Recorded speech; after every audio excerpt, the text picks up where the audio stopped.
What happens when a broke auto mechanic in Cleveland notices his wife slipping out of bed every single night at midnight with a small canvas bag, returning at 3 in the morning, doing this for 2 whole years without ever once telling him why? He suspected the worst. He lost sleep, he lost weight, he lost faith in the only person he ever trusted. And the night he finally followed her, what he discovered made him cry harder than he had ever cried in his entire life. Stick around till the very end. Scene: a small duplex in Tremont, Cleveland, Ohio. A rainy October night, the kind of rain that drums steadily on the old roof. Mike Kowalski, 32 years old, lies awake in bed, eyes fixed on the ceiling. Next to him, Sarah sleeps quietly. The digital clock glows red. 11:58 p.m., 11:59 p.m., 12 a.m. Sarah's eyes open. She looks at Mike, thinking he's asleep, then slips out of bed. Mike, whispering to himself in the dark. There she goes again. 2 years. 2 goddamn years. Sarah pulls a small canvas bag from under the closet shelf, slides into jeans and a hoodie, grabs her car keys from the kitchen counter, and steps out into the rain. Mike hears the front door click shut. The old Honda Civic starts up. Taillights fade down the street. Cleveland, Ohio. A city built on steel, on sweat, on the kind of working-class pride that never asks for sympathy and never expects a handout. And in a narrow 2-bedroom duplex on West 14th Street, in the old Tremont neighborhood where the houses leaned a little to one side and the paint peeled off the wooden porches, lived a 32-year-old auto mechanic named Mike Kowalski. He was a tall, quiet man with grease permanently worked into the creases of his hands and a kind of tired softness around his eyes that came from working 70 hours a week and still falling behind on the bills. Mike worked day shifts at Danny's Auto Shop on West 25th Street, fixing transmissions and changing brake pads for $18 an hour. And then 3 nights a week he pulled overnight delivery shifts for a local restaurant supply company just to stay ahead of the mortgage. He had grown up in Cleveland, grown up watching his own father drink himself out of every job he ever had, and eventually out of the family altogether, walking out the door when Mike was 21 years old and never looking back. Mike had sworn, the day his father left, that he would be nothing like that man. That whatever woman he married would never have to wonder if he was coming home. And the woman he married was Sarah. 30 years old, quiet, kind-eyed, the kind of woman who remembered every neighbor's birthday and still cried at dog food commercials. Mike had met her 7 years ago when her old Toyota had broken down outside his shop in a February snowstorm, and he had fixed the alternator for free because she looked cold and tired, and something in her eyes had reminded him of the only good memory he had of his own mother. They had married 6 months later in a courthouse ceremony that cost $92. And for 5 beautiful years, Mike had believed that he was the luckiest man in Cuyahoga County. But 2 years ago, everything changed. It started on a Tuesday night, a night Mike would remember for the rest of his life. He had come home late from an overnight delivery run, crawled into bed at 11:30, and was just drifting off when he felt Sarah slip out of the covers. He had thought at first that she was going to the bathroom, but he heard the closet open.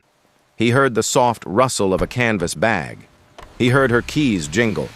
And then he heard the front door click shut, and the old Civic engine turning over in the driveway. Mike had sat up in bed, heart pounding, and looked at the clock. Exactly 12 a.m. He had waited, confused, wondering if she had run out for medicine or if something was wrong.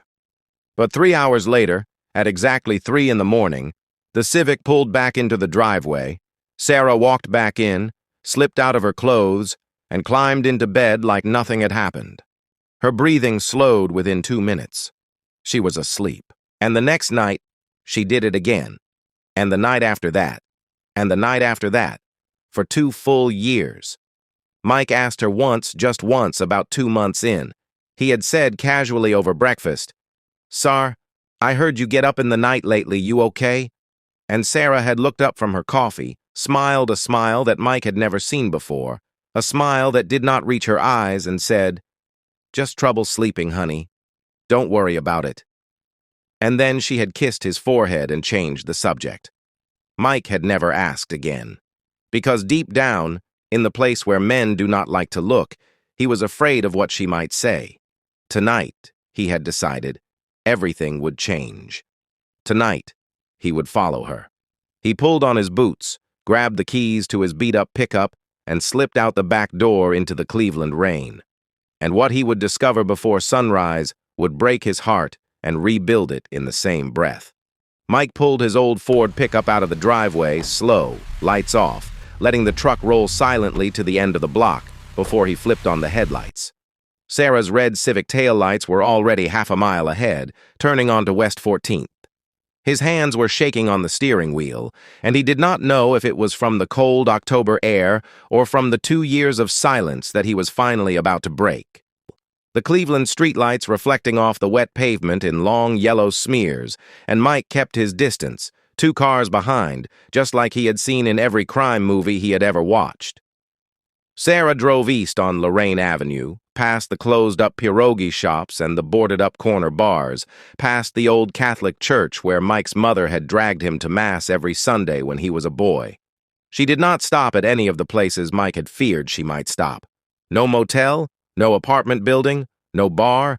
She just drove, steady and careful, hands at 10 and 2 on the wheel, the way she had driven ever since she had gotten her license at 19.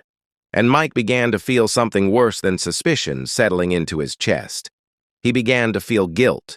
Guilt that he had spent 2 years imagining his wife in the arms of another man, when every mile she drove tonight was taking her somewhere he could not have guessed in 1,000 lifetimes.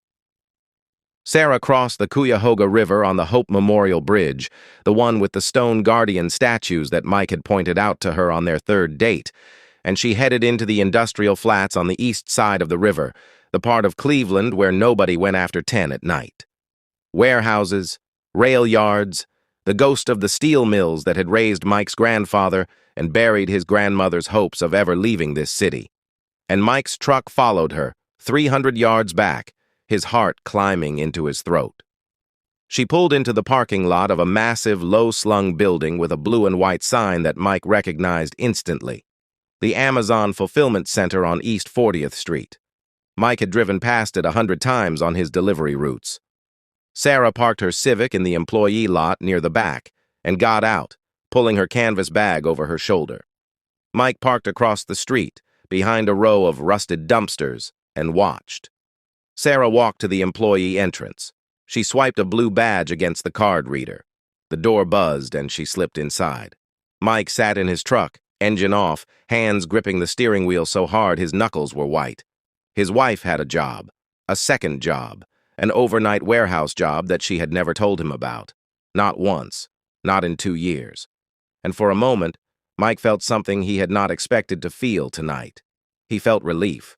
A wife working a second job was not a wife cheating on her husband. But the relief lasted about 10 seconds, because right after it came a new question, a harder one. A question that clawed its way up from his gut and would not let go. Why? Why would Sarah hide a job from him? Why would a woman he had slept next to for 7 years sneak out in the middle of the night, 3 hours at a time, and not tell him she was stacking boxes in a warehouse? What was she hiding the money for? Where was all that money going? And why did she think he could not be trusted to know about it? Mike sat in that truck for 2 hours and 45 minutes. He watched the moon move across the sky above the rail yards. He watched a stray cat pick its way across the empty lot. And at exactly 2:45 in the morning, the employee door swung open, and Sarah walked out, her hoodie pulled up against the cold canvas bag slung across her shoulder. She looked exhausted. Her shoulders drooped. She walked like a woman who had just moved 1,000 pounds of cardboard, because she had. And Mike watched her stop in the parking lot, lean against her Civic, pull an envelope out of her canvas bag, and hold it up to the streetlight to look at it. And even from 300 yards away, Mike could see her shoulders shake. She was crying. Mike was out of his truck before he knew what he was doing. He was running across the empty street, his boots splashing through the puddles, the cold air burning in his lungs. Sarah heard him coming, and she turned, and her face when she saw him was not guilt, and it was not shock. It was something Mike had never seen on her face before. It was surrender. "Mike," she whispered. Her voice was small. broken. "Oh, Mike, no." Mike stopped 3 feet in front of her. He looked at the Amazon warehouse behind her, at the employee badge still clipped to her hoodie, at the envelope trembling in her hand, at the tears running down her cheeks in the yellow parking lot light. And he said the only thing he could get out of his throat. "Sarah, what are you doing here?" She held the envelope out to him with a shaking hand. On the front, written in Sarah's careful, looping handwriting, were 2 words. Mike's heart stopped. For Mike. Mike took the envelope from Sarah's trembling hand. His fingers were cold, but hers were colder, worn raw from 2 years of cardboard and packing tape and boxes that weighed more than she did. He stood there under the yellow parking lot light, rain dripping off the brim of his cap, and he opened the envelope the way a man opens a letter he knows will change his life. Inside were 2 things: a folded stack of papers and a single cashier's check. Mike unfolded the papers first. Bank statements, credit card statements, medical bills, personal loan documents, every one of them addressed to a name Mike had not seen in writing for 11 years. Robert Michael Kowalski Sr., his father. The man who had walked out of the Tremont duplex when Mike was 21, taking nothing but his duffel bag and the last of the family savings. And stapled to the top of every document was a co-signer agreement with Mike's own signature at the bottom. Signatures Mike had never given. Signatures his father had forged over 3 years before leaving, using Mike's license, Mike's social security number, Mike's clean credit, to borrow $47,000 that he never planned to pay back. Mike's knees buckled. Sarah caught his arm. The second item was the cashier's check, made out to Capital One Collections. $4,212, the final payment. And at the bottom of the envelope, a small handwritten note in Sarah's looping script, dated today. "Mike, this is the last one. After tonight, you owe nothing. Your name is clean. Your credit is yours again. I love you. Sarah." Mike read the note 3 times before the words made sense. Then he looked up at his wife, and Sarah started crying harder, all the words she had held for 2 years pouring out of her at once. "I found a collections notice in the mailbox 2 years ago, September. I opened it by mistake, thinking it was a utility bill, and I saw your name, and I saw his name on the co-signer line, and I knew what he had done to you. And I knew if I told you, you would spiral. You hate that man so much, Mike, and you have every right to, and I could not bear to watch you learn that he had stolen from you one more time. So I made a choice. I took the overnight shift at Amazon because it pays $26 an hour plus differential, and I calculated exactly how many hours I needed to clear it in 24 months. And I did it. I dropped the last payment in the lobby drop box 20 minutes ago. You are free, Mike. You are free of him." Mike did not remember falling to his knees on the wet pavement. He only remembered holding his wife tighter than he had ever held another human being, and crying harder than the day his father walked out, because he finally understood. Every tired look in her eyes, every movie she had turned down, every kiss on his forehead when she thought he was asleep, she had been loving him in a language he had never learned to hear. Carrying his father's sins on her back so that he would not have to. Alone. In the dark. For 2 years. "Why, Sarah? Why did you not let me help?" Sarah wiped his tears with her cold fingers. "Because your whole life you have carried everyone else. I just wanted one time to be the one who carried something for you." They drove home together as the sun rose over Lake Erie. On the way, Mike called a motel in Dayton he had not called in 11 years. His father picked up on the 4th ring, and Mike said calmly, "Dad, the debt is cleared. My wife paid it, not me. And I am calling to tell you that because of her, I am not going to waste another day of my life hating you, but I am also not going to waste another day knowing you. Goodbye." And he hung up. 6 months later, they opened Kowalski and Kowalski Automotive on West 25th Street. Sarah quit the bakery. Sarah quit Amazon. She took community college classes in small business management, and for the first time in 7 years, she slept through the night. A year later, a local reporter asked Mike the biggest lesson he had learned. Mike looked at his wife and smiled. "Ma'am, I spent 32 years thinking love was about what a man gives. My wife taught me love is about what a person gives when nobody is watching, when there is no reward, not even a thank you. My father taught me what a man looks like when he only loves himself. My wife taught me what love looks like when it loves in silence. And if I had to pass on one lesson, I would pass on hers. Every single time. Like this video. Comment, Sarah is a hero, if this story touched you. Share with someone whose partner has loved them in silence. Subscribe. Remember, the loudest love in this world is not the love that gives flowers, not the love that writes poems.